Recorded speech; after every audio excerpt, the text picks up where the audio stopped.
And we live. All right. What's up, everybody? Welcome back to Let It Be Known. Today we got Nate, Isaac, Lamar. This is our first four-time group type of setting. But let's dive straight into it. I was about to say Lamar Jackson. Devonte Adams has been charged with a misdemeanor from the photographer. He filed charges, and so basically they're punishing him. They haven't set a punishment for the league yet. So the NFL is still trying to figure out the punishment. The league still trying to figure out the punishment, and the team still trying to figure out the punishment. So, what do you guys think Devonte Adams' punishment should be? Let's start off with Nate. So I think they probably should suspend him for, like, obviously you can't be doing that. You can't be going out on the field. And, like, I get that there's a lot of emotions for a devastating loss for the Raiders there, but and especially with what had just barely happened of running into Hunter Renfrow. But at the same time, it's like, you can't be. I heard the guy might have like a mild concussion, the photographer, and like obviously you can't be having that. Like, and that's gonna be a devastating loss for the Raiders, of course, if he does get suspended or if this takes away from his time on the field. But I think that's probably the right action to make at this time. So, what do you think his punishment should be? Should it be a fine? Should he miss games? Would it be the team or would it be by the league? Yeah, so I'd say probably from the league, just like probably 1 or 2 missed games. That's what I would say. 1 or 2 minutes. Isaac, what's your thoughts on this? Man, I think I just feel like the cameraman is in it for the bag, which you gotta respect it. You gotta respect it. Money. Everyone would do that. Everyone. If you're getting pushed by Devonte Adams, you're gonna go ahead and get as much money as possible from that situation. I mean, you've seen all the memes where everyone's like pretending to die and stuff like that from getting pushed by Devonte Adams. So I don't think he should necessarily get suspended because I think from a football aspect, it'll make the Raiders boring. I think I don't know. I don't think that the league would really necessarily want one of the best wide receivers to be suspended for something small like that. I think a fine will be fine, and then also the cameraman getting his bag for whatever charge it is. And so I think that would be totally. I mean, it's just I mean, I don't think so. It's that I see your point on that, but you got Mike Evans. He just got suspended a game. He did a cheap shot again. You don't think it's that big of a deal? I feel like the cameraman was more innocent than the player was at that time. The cameraman was literally just walking back recording. Lattimore, was it Lattimore, the corner? Yeah, I want to say it was Lattimore, right? He was talking shit. He put his hand in Brady's face, and then Evans came and fucked him up. But the cameraman was literally just trying to do his job recording. Nothing's too serious. But Lamar, how do you see it? I don't even see the Mike Evans ones as that big of a deal either. I just think no. I don't understand the whole NFL, and I think it's interesting, right? It's entertaining when people fight. That's TV, right? That's what gets put on all the social media. You saw that everywhere. So if anything, it's drawing more attention.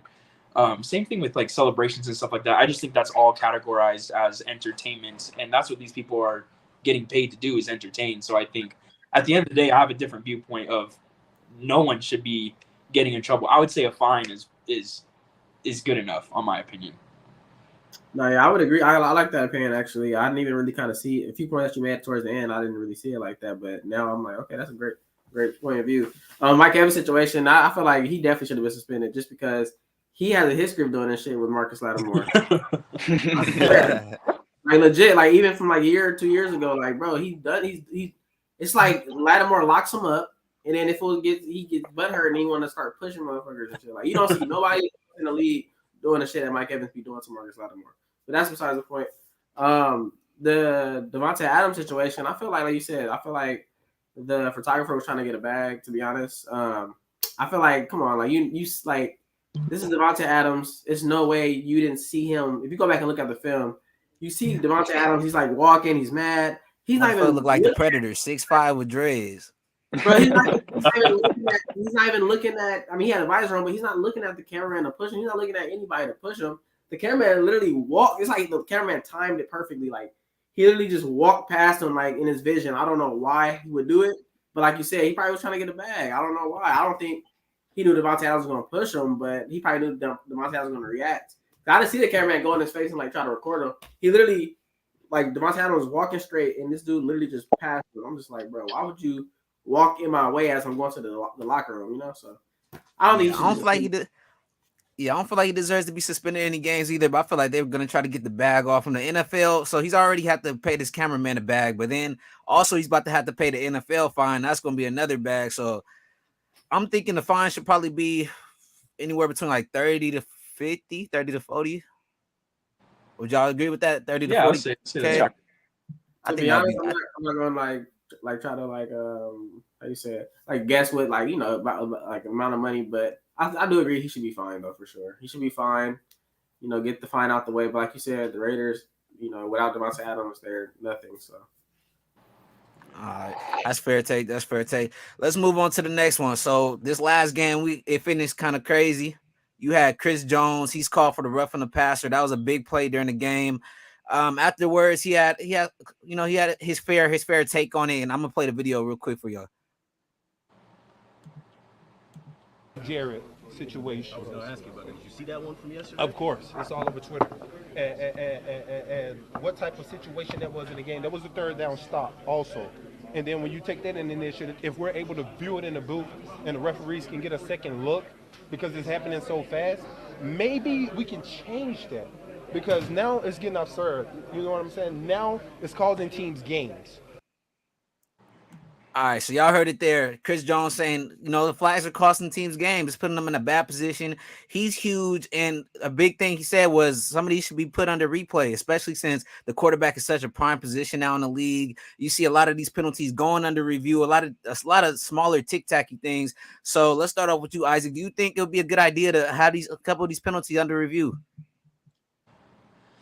I don't think so. I think it'll slow down the game. I mean, we already have so many commercials throughout that game, and I'm just looking at it from more of a business standpoint, I guess, where it's, you know, Roger Goodell. Everyone just wants to watch football. You know, at the end of the day, Roger Goodell. yeah. At the end of the day, everyone just wants to watch football. I think the whole roughing the passer penalty is something that I'm a big fan on in general, just because I think it's hard for defensive players to really stop their whole momentum going as fast as they're going, whether it's roughing the passer, whether it's hitting while they're sliding. You know, I think it's hard to do that, but I also understand from a business aspect that, you know, you want to keep your quarterback healthy, because at the end of the day, that's what gets the franchise, that's what gets more tickets, that's what gets more people coming. So I think it's very up in the air. I could support either or, but I think if we were to go over every single play in every single situation, I think what would be good is if we would do that in the last 2 minutes. In the last 2 minutes of the game, go over plays that are more controversial. But other than that, I think it'll just slow the game down. Okay, you said so. Finally, only in the 2 minutes. Let's say that's only regular season. So, what about in the playoffs if they reviewed every ref from the passer? Oof. I would have to stick with my opinion and say only for the last 2 minutes. Ew. Yeah, well, it's a lot of bullshit that happens, especially when you're playing a guy like Tom Brady, Aaron Rodgers. You know, you get a pretty face, maybe even Jimmy G if he starts playing a little bit better. But like, you know, the bigger guys, they're always gonna get a lot of ass kissing. And as an opposing team, when you play one of those guys, you got to keep that in mind. Like, this might come up, and it's guaranteed gonna come up. You're gonna hit Tom Brady eventually. So, would that change your thought process on that? Or are you still sticking with it? I'm still sticking with it, because I think as a what would I rather have as a fan? Would I rather have more commercials that I would have to sit by and, oh, we're doing this under review, or would I rather have myself get pissed for maybe like 10 seconds and then the next play moves on, right? So I think I think at the end of the day, I think there's so many football plays to the point where it's, you know, one play isn't necessarily the biggest game changer. I think there's tons of different plays that will equal either a win or a loss in that situation. So that's my opinion, is that I would much rather get pissed for 5 seconds rather than go through another 5 commercial breaks. Yeah, to me, that's not just one play. In my opinion, that's more. It's bullshit, and it's really putting it's taking a lot away from the game. And I feel like the more that this happens, if this keeps happening, I'm not gonna watch the game either way. So you're saying it's gonna like draw viewers away by keep pausing it. If my team keeps getting bullshitted, I'm saying fuck the NFL and I'm going to watch college football. That's how I feel. But Lamar, let me hear your take on this. No, yeah. So I feel like they should go back and review every roughing the passer, just because I feel like a common penalty that you see a lot is like a PI penalty, pass interference. They always review those pretty much. So I feel like the referees on the flag on the roughing the passer, they should go back and review that, especially if it looked questionable, or like you said, they should allow coaches to challenge. So if the coach agreed, like, okay, that was a roughing the passer, I'm not gonna challenge. But like for the Chiefs case, Andy Reid could have challenged that because that shit was not roughing the passer at all. And then it's crazy, the play should have already just been offset just based on the fumble because he stripped them. So yeah, ball should have been over. Nate, what's your take? You rocking with Isaac? You going with Lamar?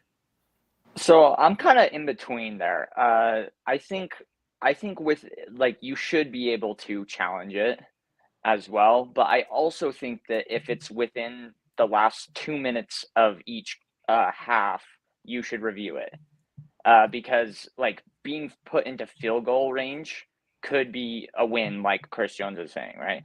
It's like I mean, if you're losing games to something like that and you have no choice but to, especially with with the challenge, right? But like, because obviously this one was blatantly not pass interference, and there's gonna be more with Tua's concussion, obviously, but like that was a whole different situation. And I think the NFL is cracking down. And like you were saying, like with Tom Brady, like he gets like the flag gets pulled a lot more with him, or Aaron Rodgers, right? These really big names. But then it's like whenever it's like Daniel Jones out there, right? It's like I'm not seeing them pulling the flag for these other first string quarterbacks, but not elite quarterbacks per se. Yeah, I get that's exactly how I would take it personally. Let's move on. So the next thing I want to talk about, we're gonna have so OBJ, he's in the news. Von Miller, a lot of people are speculating on the team he's gonna go to. The Packers been in the news, the Rams have been in the news. You got a couple other teams, even the Niners you could throw out. Any team, basically anybody that has an open spot for a wide receiver, they're calling for OBJ. But I feel like the Rams need him the most in this current moment. It looked like Matthew Stafford's been struggling off and on. You got Allen Robinson. It looks like I don't even know if he knows the playbook. That's how it looks. That's how I feel when I'm watching him. Matthew Stafford's really not favoring towards him. He's really going towards Cup only and majority of the time. But Nate, how do you feel? What's the best team that you feel would be the best spot for OBJ? Yeah, so I think the Packers are probably the best spot for him to go. But the problem is that I don't think he would go there because he's been very vocal about how he wants to go somewhere warm. So I do think the 49ers, he would be a really good fit. The Rams obviously need his help. They're struggling out there on offense. They're like Cooper Kupp is the only one out there. They need some depth on wide receiver. And it kind of doesn't make sense that the Rams didn't really re-sign them. I at least I don't know. It seems like they kind of distanced themselves away and kind of maybe even ruined that whole situation for themselves. Where he might not want to go. They gave 30-something mil to Bobby Wagner. That motherfucker's on his last two bones, bro. Like he's moving, he's moving in slow motion. You got Jimmy G moving faster than Bobby Wagner. Like he's washed. He might be washed. He might have maybe 1 to 2 years left. But I'm not really knowing about the Rams this year. But Isaac, who's the best team you think that would be the best fit for OBJ? Dude, the Rams fucked up. I think they really fucked up where they gave him the bare minimum. I think that's what was offered to Odell, and he put out that recent tweet that he felt disrespected because of that contract that they offered to him. So I just feel like, that's why you don't burn bridges, is because at the end of the day, now it looks like they really need him. Exactly. When they feel like they found his replacement, Allen Robinson, we're fine, we got him. Then doesn't pan out. So now they're looking back and they're probably regretting that. The best fit, I'm gonna have to go with the Ravens. Actually, I think the way Lamar's been throwing, I think with that dynamic offense, and especially all they really need, right? They have Mark Andrews who's been killing it. All they really need is that number one wide receiver. But even then, I feel like Odell doesn't even need to be the number one target because Mark Andrews was there. And he really thrived in the Rams offense because no one was double teaming him, because no one was heavily focused on him. They were only heavily focused on Cooper Kupp, especially after that season that he had. So I think at the end of the day, if he were to go to a place where he could be a number two wide receiver, I think that would be the most ideal spot for him. Just because I do think he's a little old, but I think he can still find his way and secure a high end number two wide receiver. Yeah, like you said, I heard like they paid him the bare minimum. I heard he was only able to buy a Lamborghini and not a Bugatti, so it really hurt his pockets in a way to me. But when I look at the Ravens, they don't have I don't really consider Mark Andrews as a number one. He's a tight end, and even when he's a tight end, it's like some games, at least this year, he's been kind of out the way. He hasn't been, I felt, as the main target as I'd like to see. But Lamar's been doing good. He's been moving the ball all around, so that's the good thing. But when you got OBJ, I feel like he becomes a big distraction where these guys might start to feel the pressure. A lot of things might come out of chemistry because he's such a camera on me type of guy. And that's my biggest problem with OBJ. He's a great baller, but off the field, I hate that he feels like he's the Kardashian. You feel me? That's not what I like to see. But yeah. Lamar, what's the best available team you think? Who would be the best fit for OBJ?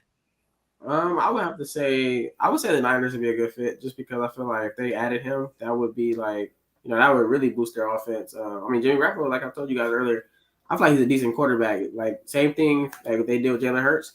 If you do the same thing with Jimmy Garoppolo, put some weapons around him, George Kittle's getting healthier. Trent Williams gonna come back. I feel like they can make a run with Odell. Also, too, I can see Odell going to. I'm looking at the standings right now. I know he want to go to a winning team. Maybe the Chargers. I can see him. Mike Williams, Keenan Allen. Keenan Allen, I think hurt right now. So shit, why not? And Jalen Guyton, he done for the year. So shit, why not bring Odell in? He back in LA. You feel me? He back in that same stadium. So I feel like that'd be a good fit. So why didn't you guys even the Bills? I feel like the Browns only got Amari Cooper. They don't really have a secondary wide receiver. That might be a good team for him to be on. No, yeah. He was there. He was there already. I don't think he want to go back to Cleveland though. I mean, that was with a whole different quarterback, though. Look at the dude literally just got his coach fired like about 2 days ago, yesterday.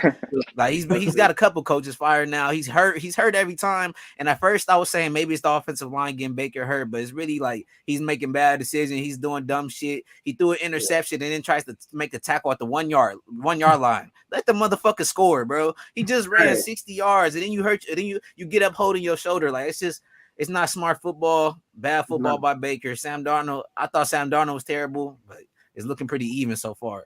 But let's talk about the last. Actually, I did have one more thing. Actually, just off the top, I was watching.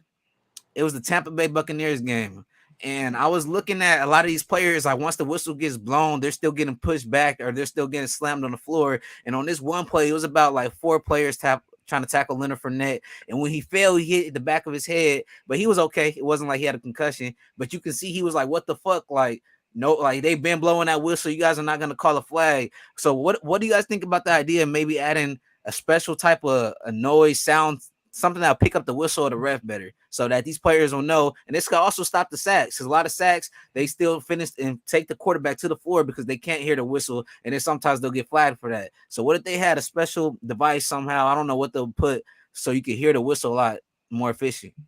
Let's go with Isaac. How you feel about that? I think it depends on because helmets you're getting hit all the time. So I think if that could be sustainable, that would be nice. But at the end of the day, I think that these players know that the whistle's being blown. I just think that they're a little petty. I think they like to, slam them down or hit them and then go, "What? I didn't hear him." So I think it's more of a petty thing. And I feel like everyone that's been on a football field has seen or done that. Well, I didn't hear the whistle, after a late hit. And so you've been on the field, but it's been times where you actually haven't heard the whistle, all right? because you're such in motion, you're so focused in the game. Yeah. You're like, I gotta get this hit. And then all of a sudden, you might want to blow. You might blow the do it up. Whistle, flag, 10-yard penalty. You just fucked up, and now you just got fined in the NFL also. Yeah. But Nate, how do you feel about it? You think it would be smart? You think it's maybe they just need to listen more? I think so. I don't know how they would be able to do it logistically, but I mean, I think some people are so in the zone, so focused on getting to a player that sometimes you might not, like, you're tuning out the whole entire world, right? Yeah. And obviously this doesn't happen all the time, and a lot of times they probably do hear the whistle and they're just trying to get back there and hit somebody because somebody's, it's like Tom Brady's beating you badly, right? Yeah. But at the same time, the only way I could really see it really working is if you had some sort of device inside of the helmet that signaled while the whistle was going off. Yeah. And obviously that wouldn't always work. And again, like, helmets are getting banged up. They're getting like there's certain things you still need that whistle. But I think it's a good idea personally. Yeah. Because I was thinking about it, like, you got these quarterbacks and you got guys that are, let's say, mic'd up during training camp or during an NFL game. When you got the mic on as a quarterback, you're literally having conversations with the coach all game, and I don't really hear nothing about them. And then also, let's say the ref could have a specialty device. He might, I don't know how they'll do it, but it'll literally only hear his whistle. It might have to be an electric type of whistle type of thing. I don't know how they'll do it, but Lamar, what's your take on this? I feel like anything that's gonna make the game better. I agree. I would. Shit, if we got the technology to do it, let's do it. Shit, fuck it, let's do it, and let's see how it's gonna work. Yeah, let's see how it's gonna work. If players complain about it, then we gotta adjust. But like you said, if we don't want those penalties to keep happening, and we don't want games decided by these penalties, then fuck it. Injuries, we don't want people getting hurt. You can stop it a little early. Yeah, because I see players coming in flying late all the time. I'm like, damn, man, slow it down. But then there's always their excuses. I'm already going so fast, so I can't stop. Or like by the time I'm going so fast, I'm in the zone and I'm just straight moving 25 miles per hour. How do you expect me to hear a whistle and just stop everything I'm doing, my motion, my flow out of my game? I'm in Ray Lewis mode. I'm trying to take a head off. But especially at quarterback. And that's the disappointing thing. I used to love seeing a quarterback helmet pop off. Like, you all right, big dog? I hope not. Now you know for sure if any helmet pop off, you'll see a penalty thrown. Yeah, exactly. Or they're going to try to take you out the game and be like, okay, you got to take a little rest out. Yeah. But let's talk about final topic of the day. We got Thursday night football. You got the Commanders versus the Bears. The Bears coming off a disgusting loss against the Vikings. They got blown out by like 20-something. And then you had a close game with Washington, but you had Carson Wentz. He was having actually a solid game. Ron Rivera threw him under the bus, I feel like, for no reason. I feel like he was having a pretty solid game until the very end. He threw a pick at the line, which he missed a running back wide open right before that. But they didn't even try to run. Like, you got Carson Wentz. You got to understand he's not Tom Brady. You don't pass it 4 straight times. But Nate, who you taking for tomorrow? The Bears. You got the Bears and the Commanders. I'm taking the Commanders because I really do not have any faith in the Bears, to be quite honest. The amount of completions alone this entire season should tell you how kind of incompetent they are. I mean, on the ground, Montgomery had that one good game, but besides that, it's like your offense is just stalemating. I don't think the defense is as good as it used to be. I still don't really trust Carson Wentz that much either, but at the same time, they got Terry McLaurin, they got Dotson, and he's been going off with getting touchdowns like almost every single game. So I'm taking the Commanders on this one. Probably just by a 1-score game. I think it's still going to be very close, but no faith in the Bears really. No faith in the Bears, so not even Justin Fields. It look like he's shown a lot of potential. Yeah, Justin Fields.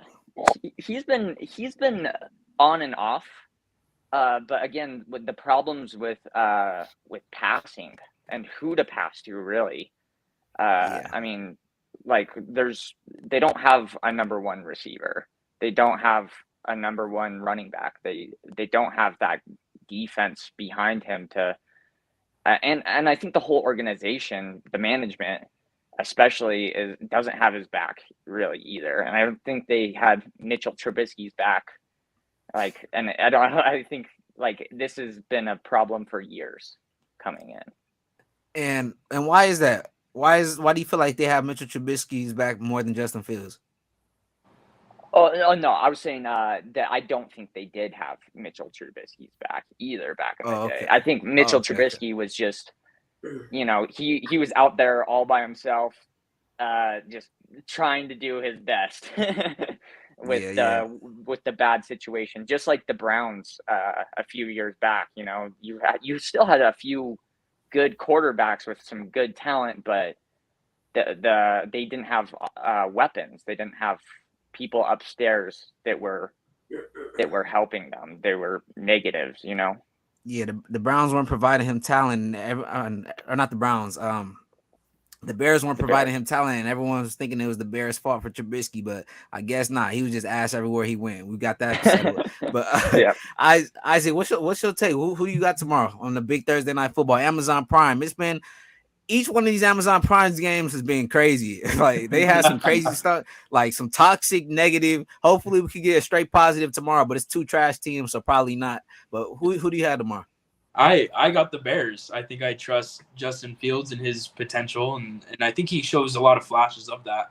I think also the Commanders' defense is not good. They've given up roughly about 20 points average. They've given up 20 points per game, and I think that's enough for Justin Fields to drive down the field and at least kick field goals. I think it's going to be a very, very low scoring game, maybe 9-6 final score, and I'll take the Bears on that one. Yeah, I think it's going to be a very boring game, just as majority of Thursday night football games are. So it's going to come down to like a fourth quarter type of game. Yeah, 100%, just off of field goals.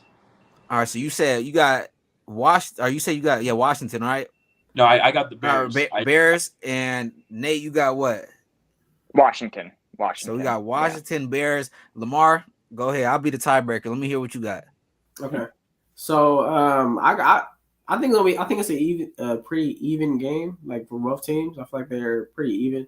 But I'll go with the Bears. Like you said, Darren, I like Justin Fields' potential. I feel like he has a lot of potential. He's mobile. He can get out the pocket. He can but like Nate said too, his decision making is questionable sometimes. Same thing with Carson Wentz. So I feel like that's going to be the key. Like it's going to come down to decision making from both quarterbacks. Even though Justin Fields is way younger than Carson Wentz, but Carson Wentz, he has those decision making issues too. So I think the Bears going to win. I mean, shout out Jahan Dotson. I think he's going to go off, but I think the Bears going to get the W though. You got the Bears. So the way I'm looking at it, I'm gonna actually take Washington this game. I feel somewhat confident in Carson Wentz, but I feel like every time he gives you some confidence, he says like, "Let me show you why not to be confident." Like, why the fuck did you think you have some confidence in me? But when I look at Carson Wentz, I see the potential. I see the like star flashes that he has. But when I look at Justin Fields in that offensive line, he doesn't have the time to really make the plays that he's gonna want to make. Like you said, he doesn't have a wide receiver. The running back position has been skeptical the last like 2 seasons. Even if he does have a running back, the offensive line can't even block for him. So it's like the whole offense has a motion. That's like the whole offense as a whole has no motion. It's still the same exact shit. They really haven't done anything to help Justin Fields. They've had 2 seasons now. You would like to maybe get him a wide receiver, even call OBJ. Like even if you got to pay him the bag, it'll bring ticket sales, it'll bring people to the game, and it'll give Justin Fields the opportunity to build real connection with a real wide receiver that's been around the game, that's now a Super Bowl winner, and it gives OBJ, I guess, some time to come back. I don't know, but I think that's it. Anything else you guys want to add on? I also see Odell going to the Chiefs. I think that would be perfect. I don't know why the Chiefs put him up. I think Juju hasn't done anything. I think what's his name? MVS. He hasn't done anything either. I think I think Odell going to the Chiefs would be perfect. Going back to my main thing where Travis Kelce is the number 1 target, and Odell can get can almost, I would say he can't really replace Tyreek Hill, but he can give off solid numbers. I agree. I think that's probably that should be like the golden ticket meal for him. I think that's the best position team. You got a tight end that's already there. You got the wide receivers. They're not Tyreek Hill. They can't do exactly what he's been doing. But if you add in a star like OBJ, he could open up the field, and then you don't have to depend on Juju to be a number 2 because Juju's not a number 2. We know Juju's a questionable number 3. At times, sometimes he does show potential that he could be a number 2, but I'm not really sold on Juju. So I feel like, bringing in a guy like OBJ, Pat Mahomes is over here looking like Magic Johnson. Like he's doing all this shit by himself. I don't want to say by himself. Everybody's making plays, but he's literally orchestrating the game. He's controlling the tempo. When you seen it against the Raiders, he did the little spin shit. They all came and then he did like a little flick. I was like, God damn! Like you gotta sprinkle some salt after that, bro. Like that was straight filthy. But I agree. I think that's gonna be that should be the golden prize. But they also got to give him the bag. I feel like OBJ, even though he's coming off an injury, he's earned his. He's proved that he's came off of ACL before. He's came off a Super Bowl team, just off a Super Bowl win. So that enough should be a little, and he was a main factor in that game, to be honest, until he got hurt. So that's proof right there. And you give him a guy like Mahomes, hell yeah. But I think that's it. That's really interesting. Go ahead, you guys. Go ahead. Yeah, that's really interesting because I was actually going to say I think the Ravens is the perfect area, like you were saying before, because like Lamar is looking like an MVP season again this year, and I mean, I guess he could get injured. That's a huge risk, but at the same time, I think they like if they pay him, I mean, because wide receiver, I think they're kind of struggling with Rashad Bateman and Devin Duvernay. Like they're doing their jobs, but again, I don't think they have a number 1 receiver like that, and I think adding to that depth would be insane. Same with Kansas City though, because like you were saying, Scandling is he's not out there. Juju's not catching. It's just on offense. It's honestly just Mahomes and Kelsey out there just making all these huge plays. You seen that yesterday, 4 catches for 25 yards and a touchdown. Like that's absolutely ridiculous for a tight end. But yeah. Nate, you said Lamar's he's having a MVP season right now. So right now we're in week 6. So who would be your MVP favorite as of right now? I would say Lamar or let's actually, you know what? It's really close. It's got to be Jalen Hurts or Lamar. That's probably where I'm sitting at. I mean, Lamar what's that? Was that your quarterback coming in? Was that your MVP candidate coming in? Yes. Yeah. I actually went with Lamar on my fantasy team as well because and that's what I was wanting to do anyways, because I thought that on this contract, Lamar's the kind of guy he's either he's going to take himself and he's going to fly, and he needs to get paid. And so I think he's going to get it done. I don't think it's a Super Bowl win team, but I do think that he's definitely going to make the playoffs and hopefully win a few playoff games.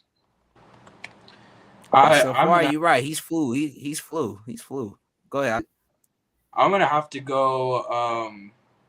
I'm gonna have to go with the Ravens, with Lamar Jackson being the MVP, just because I looked at the schedule and the strength of the schedule, and I feel like Jalen Hurts has had an easier schedule so far. We'll see what happens when they get more into the rough of the schedule. But I know that they the Ravens just barely lost to the Buffalo Bills and whatnot. But they've had a pretty tough schedule against some tough defenses, and Lamar continues to show out, and that's what really shows what an MVP is, in my opinion. And that's I like what you said right there. It really is hard to kind of vote for Jalen Hurts in the MVP candidate position, because if you look at the rest of his schedule, they literally playing straight ass teams. Like I voted they'll probably go undefeated. The hardest team that they had to me was last week against the Arizona Cardinals, and we all know the Arizona Cardinals don't even know who they are yet. They're still trying to figure out. So, and then the next hardest game is the Dallas Cowboys, and they got Cooper Rush. I'm not saying Cooper Rush is not. Hey, he's won 4 straight. But if you really watch the game, it's kind of like a Jimmy Garoppolo situation at times where this defense and the whole team is really eating, putting him in great situations. All right, let me hand this ball off to Zeke. Oh, damn, just sprained my wrist on it, but shit, I'm good. Go ahead, Zeke. Pollard, go ahead, go get your yards. That's how I look at the Cowboys when I see them. Lamar, and I know you an Eagles fan, so like think twice when you say this, man. Who's your MVP candidate? All right, so I mean, I would kind of agree with Isaac, like low key, just because, like you said, the strength of schedule. But I felt like, I mean, early on, I felt like, you know, everybody was 0-0. You don't know who was going to look like what. You feel me? So the Lions, they got a good offense. The Vikings, they nice. We beat them. We the only team that beat them. Jaguars, before we beat them, they won 2 games, 66-10. So I don't know. The strength schedule is kind of questionable. But I feel like throughout the whole season, well, we still going to probably see some players emerge. But for right now, it's definitely a race out of Jalen Hurts and Lamar Jackson. But I can't really decide right now. But I mean, obviously obviously Jalen Hurts, just because he's literally doing it all, and we undefeated. You gotta look at our record too. So I mean, so Jalen Hurts, was that your MVP candidate coming in? Nah, definitely wasn't. I thought he was gonna ball, but I didn't think he was gonna play like this. Thank you for your honesty. Yeah. For sure. I had faith in my team. I thought he was gonna ball, but I thought it was gonna be like a complete team effort. I didn't think he was really gonna be like the main cog, you feel me? And the way he carries himself is like is different, you feel me? With Jalen Hurts. Yeah. But he feel like he took over the league. He feel like he came in full storm. Oh God, he got that personality, you feel me? He got that personality. And he went to Bama, like, come on, bro. Like, all he dudes from Bama is dogs. Like, come on. And look at his thighs, man. I'm just Bro, saying, squat some serious. Bro, he was like the strongest player on his high school team, and he played quarterback. I'm like, bro, you didn't go to Alabama for nothing. And I remember he runs too, like a running back. He runs like a running back. He do, bro. I remember. I swear to God, I remember this shit like it was yesterday. So USC, I'm from LA. USC played Alabama, and they played like a neutral site game. And USC thought they was gonna, beat the brakes off Bama. There was so much hype going into this game. But Bama, they had 2 freshman quarterbacks come in, so that's why USC was like, "Oh yeah, we about to do our thing." So Jalen Hurts was backing up this guy named Blake Barnett. He was from LA, actually, from California area. He threw 2 picks in the first half. I mean, the first quarter. Took him out. Jalen Hurts came in. The rest is history. Balled out. Yeah. It's crazy how that works, right? Especially in college football. It's like another player gets the opportunity, it really can be over like that. But yeah. Isaac, who is your MVP candidate coming in? I didn't ask you that. Coming in, I thought it was genuinely going to be Trey Lance. I actually did. What? Yep. I actually genuinely thought it was going to be Trey Lance. This guy? I thought so. He had the perfect head coach for an offensive team. He had George Kittle. He had Deebo Samuel. He had a nice running game. I just felt like the situation was way too perfect. I think putting any quarterback in to the Niners system, I think you'll just be able to flow easy. That's why I think Jimmy G is being able to flow easy, because he understands the plays, right? I feel like that was the big thing that Trey Lance still needed to get down, was the plays. But once you get the plays down, I think that you are set in this 49ers offense. And so that's why I had such a high look on Trey Lance in the beginning of the season. I think you did leave out an important thing, and that'll probably be experience. Like, you gotta, it's a lot to just like coming in. I feel like he also will make mistakes, but like you said, if Jimmy Garoppolo could do it, anybody can do it. But Jimmy Garoppolo, but my MVP candidate coming in, I would have to say Josh Allen. I still feel like Josh Allen's gonna finish it. Josh Allen's my favorite player right now in the league. He's over here running people over. He does scare me at times because he doesn't like to slide, and he'll take anybody up. It don't matter if you're Khalil Mack, he's still gonna put his shoulder down and try to run you over. And which I really might put my money on Josh Allen at times. Like he really gonna take you down to the hole. He's really Michael Jordan. His throws, his accuracy's looking crazy. Him and Stephon Diggs' connections even better than the previous seasons, which is kind of crazy because you would never have really imagined, especially Josh Allen coming in. When I feel like when that Vikings Bills trade first happened, I was excited, but I mean I was cool. I was thinking it'll be good, but I really didn't think Stephon Diggs was who he was, and that's when you look at Kirk Cousins, that might be the biggest reason.